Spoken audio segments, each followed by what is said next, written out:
Chapter 6 Ozma's Birthday Presents. When Cap'n Bill and Trot and the Glass Cat had started for the hidden island in the far-off river to get the magic flower, Dorothy wondered again what she could give Ozma on her birthday. She met the Patchwork Girl and said, "What are you going to give Ozma for a birthday present?" "I've written a song for her," answered the strange Patchwork Girl, who went by the name of Scraps, and who, though stuffed with cotton, had a fair assortment of mixed brains. It's a splendid song, and the chorus runs this way. I am crazy, you're a daisy, Ozma dear. I'm demented, you're contented, Ozma dear. I am passion gay and glary, you're a sweet and lovely fairy. May your birthdays all be happy, Ozma dear. How do you like it, Dorothy? Inquired the Patchwork Girl. Is it good poetry, Scraps? Asked Dorothy doubtfully. It's as good as any ordinary song, was the reply. I have given it a dandy title, too. I shall call the song, When Ozma Has a Birthday, Everybody's Sure to Be Gay, for she cannot help the fact that she was born. That's a pretty long title, Scraps, said Dorothy.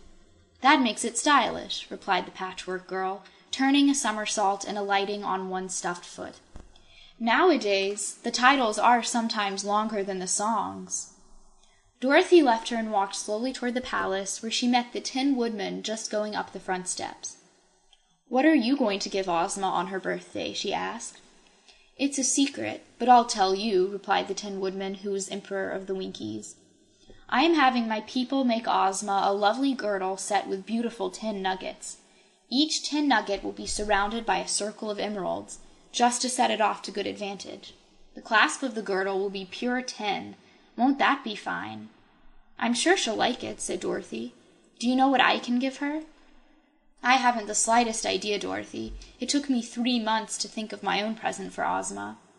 The girl walked thoughtfully around to the back of the palace, and presently came upon the famous Scarecrow of Oz, who was having 2 of the palace servants stuff his legs with fresh straw. "What are you going to give Ozma on her birthday?" asked Dorothy.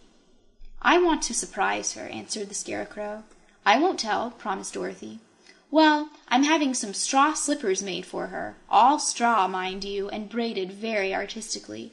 Ozma has always admired my straw filling, so I'm sure she'll be pleased with these lovely straw slippers." "Ozma will be pleased with anything her loving friends give her," said the girl.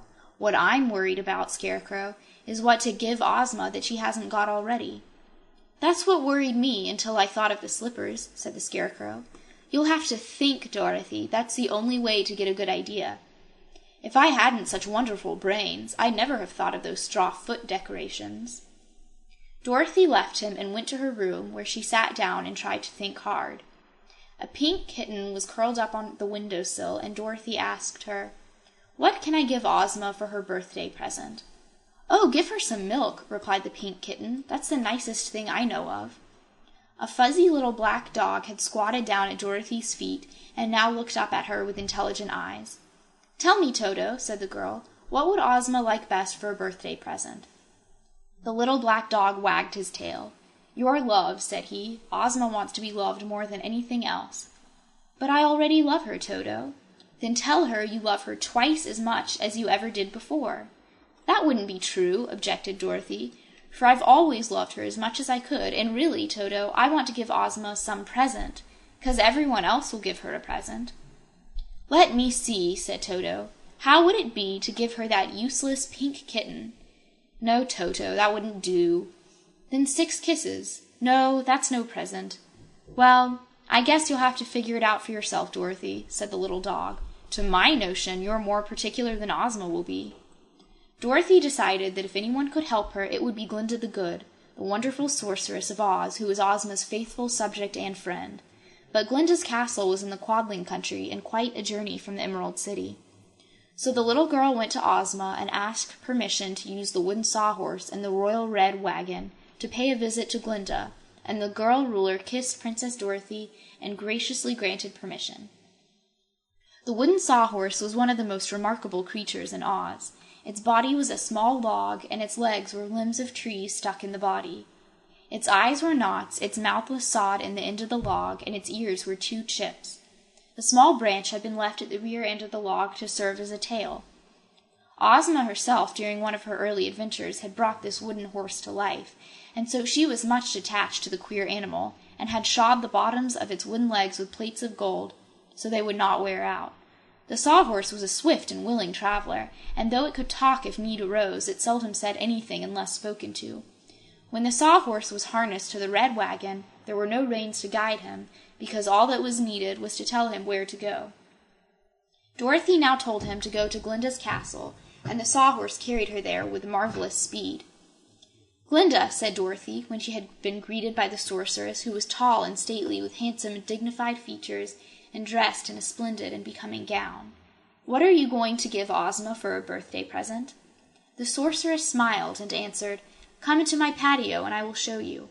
So they entered a place that was surrounded by the wings of the great castle, but had no roof, and was filled with flowers and fountains and exquisite statuary and many settees and chairs of polished marble or filigree gold. Here and there were gathered 50 beautiful girls, Glinda's handmaids, who had been selected from all parts of the land of Oz on account of their wit and beauty and sweet dispositions. It was a great honor to be made one of Glinda's handmaidens. When Dorothy followed the sorceress into this delightful patio, all the 50 girls were busily weaving, and their shuttles were filled with a sparkling green spun glass, such as the little girl had never seen before. "What is it, Glinda?" she asked. "One of my recent discoveries," explained the sorceress. "I have found a way to make threads from emeralds by softening the stones and then spinning them into long silken strands. With these emerald threads we are weaving cloth to make Ozma a splendid court gown for her birthday. You will notice that the threads have all the beautiful glitter and luster of the emeralds from which they are made, and so Ozma's new dress will be the most magnificent the world has ever seen, and quite fitting for our lovely ruler of the fairyland of Oz."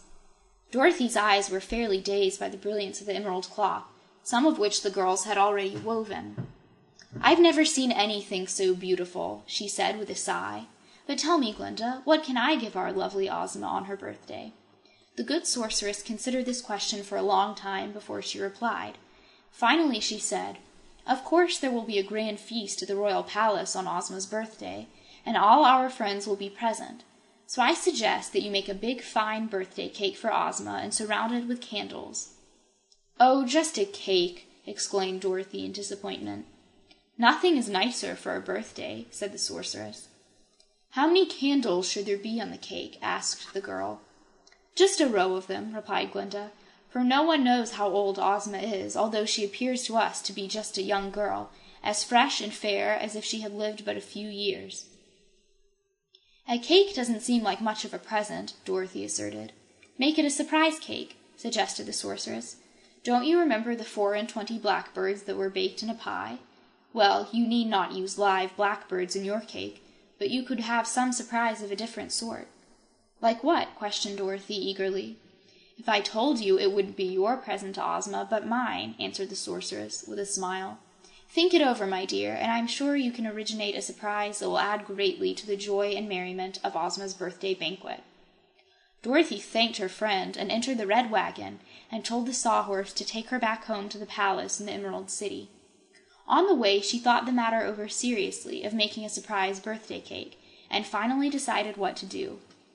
As soon as she reached home, she went to the Wizard of Oz, who had a room fitted up in one of the high towers of the palace, where he studied magic, so as to be able to perform such wizardry as Ozma commanded him to do for the welfare of her subjects.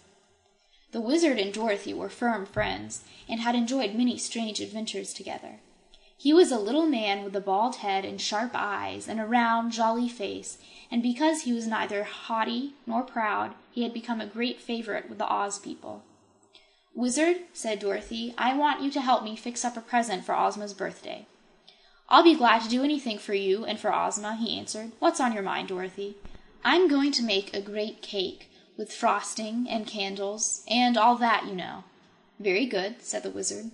"In the center of this cake, I'm going to leave a hollow place, with just a roof of the frosting over it," continued the girl. "Very good," repeated the wizard, nodding his bald head. "In that hollow place," said Dorothy, I want to hide a lot of monkeys about 3 inches high, and after the cake is placed on the banquet table, I want the monkeys to break through the frosting and dance around on the tablecloth. Then I want each monkey to cut out a piece of cake and hand it to a guest." "Mercy me!" cried the little wizard as he chuckled with laughter. "Is that all you want, Dorothy?" "Almost," said she. "Can you think of anything more the little monkeys can do, Wizard?" "Not just now," he replied. "But where will you get such tiny monkeys?" "That's where you're to help me," said Dorothy. "In some of those wild forests in the Gillikin country are lots of monkeys." "Big ones," said the Wizard. "Well, you and I will go there, and we'll get some of the big monkeys, and you will make them small, just 3 inches high, by means of your magic, and we'll put the little monkeys all in a basket and bring them home with us. Then you'll train them to dance, up here in your room, where no one can see them, and on Ozma's birthday we'll put them into the cake, and they'll know by that time just what to do." The Wizard looked at Dorothy with admiring approval and chuckled again. "That's really clever, my dear," he said, "and I see no reason why we can't do it, just the way you say, if only we can get the wild monkeys to agree to it." "Do you think they'll object?" asked the girl. "Yes, but perhaps we can argue them into it. Anyhow, it's worth trying, and I'll help you if you'll agree to let this surprise cake be a present to Ozma from you and me together. I've been wondering what I could give Ozma, and as I've got to train the monkeys as well as make them small, I think you ought to make me your partner." "Of course," said Dorothy. "I'll be glad to do so." "Then it's a bargain," declared the Wizard. "We must go to seek those monkeys at once, however, for it will take time to train them, and we'll have to travel a good way to the Gillikin forests where they live." "I'm ready to go any time," agreed Dorothy. "Shall we ask Ozma to let us take the Sawhorse?"